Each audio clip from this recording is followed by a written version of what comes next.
पत्रकार साथियों का आज की इस महत्वपूर्ण और राज्य स्तरीय उसमें आपका सभी का स्वागत है। आप सभी ने समय निकाला क्योंकि आज का जो विषय है बड़ा महत्वपूर्ण है।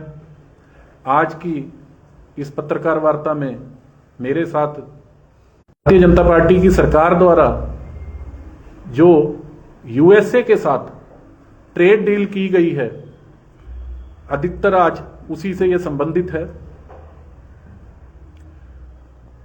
इसके साथ साथ विगत दिनों में ही यूरोपियन यूनियन के साथ और न्यूजीलैंड के साथ भी कुछ समझौते केंद्र की सरकार ने किए, लेकिन जो सबसे अधिक चिंता का विषय है वो है भारत के कृषि क्षेत्र को दूसरे देशों के एक तरह से हाथों में सौंप देना, जिसका बहुत प्रतिकूल और विपरीत असर भारत के किसानों, भारत की किसानी और अर्थव्यवस्था पे भी पड़ेगा। कैसे, वो हम इस तरह शुरू करते हैं कि सबसे पहले जो असमंजस बना वो ये है कि ये जो ट्रेड डील है अमेरिका के साथ, इसमें स्पष्टता नहीं है, क्लैरिटी नहीं है। केंद्र सरकार और उनके मंत्री इस बारे में कुछ बोल रहे हैं,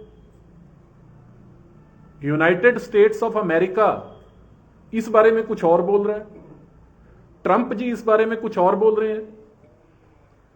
जॉइंट स्टेटमेंट जो दोनों देशों ने जारी की, अमेरिकन समय के मुताबिक की, भारतीय समय के समय मध्य रात्रि में की, और असमंजस इतना था कि हमारे जो मिनिस्टर ऑफ कॉमर्स हैं श्री पीयूष गोयल, जो मुंबई हॉस्पिटल में अपने ऑपरेशन के लिए एडमिट थे, बयान कहिए वो जारी करना पड़ा।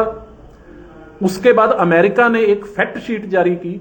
जो फैक्ट शीट जारी की उसमें भारत की सरकार और जो मंत्रियों द्वारा देश को और किसानों को बताया गया इस डील के बारे में, उससे ठीक उलट वो फैक्ट शीट कहती थी।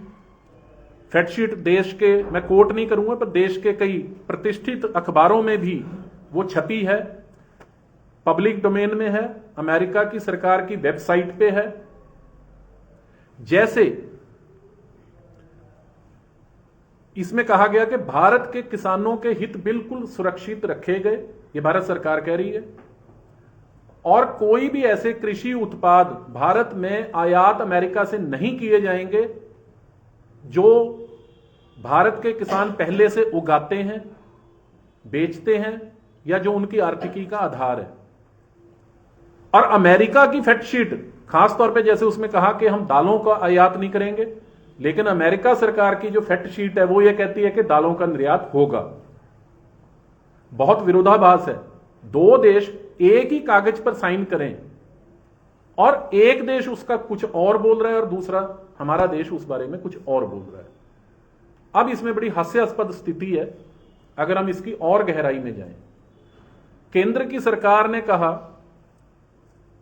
कि हम कुछ आवश्यक अनाज जैसे गेहूं आदि को आयात नहीं करेंगे, लेकिन यह संधि ये कहती है, फैक्ट शीट भी ये कहती है, और ये भारत सरकार ने भी जो सूची जारी की है कहती है कि गेहूं नहीं आ सकती, दलिया आ सकता है। गेहूं के बने हुए जो बाई प्रोडक्ट हैं वो आ सकते हैं। गेहूं ए और बी ग्रेड जो हमारे यहां शराब उद्योग में, बियर उद्योग में उपयोग होती है, वो अभी तक भारत के किसानों की जाती थी, उस रूप में उसको मंगाया जा सकता है। बड़ी हास्यास्पद बात है। साबुत दाल अमेरिका से नहीं आएगी, धुली हुई दालें आ सकती हैं। यानी आप मूंगी की दाल का छिलका उतार दो तो आ सकती है। यह भी बड़ी हैरानी की और हास्यास्पद बात है। अब उसमें एक अनाज का जिक्र है, रेड सोरगम। रेड सोरगम होता है बाजरा। बाजरा हिंदुस्तान के जिन राज्यों में, जैसे राजस्थान है, गुजरात है, मध्य प्रदेश है, छत्तीसगढ़ है, उड़ीसा है, जहां पर कम वर्षा होती है, जहां बरानी भूमि है, और इन राज्यों में बहुत ज्यादा है, गरीब किसानों का जो सबसे मुख्य उत्पाद है वो बाजरा है। अब बाजरा भारत में आ सकता है, लेकिन पशु चारे के नाम पे। इस बात को कौन कंट्रोल करेगा कि जो पशु चारे के नाम पे बाजरा आया वो इंसानी खाद्य के लिए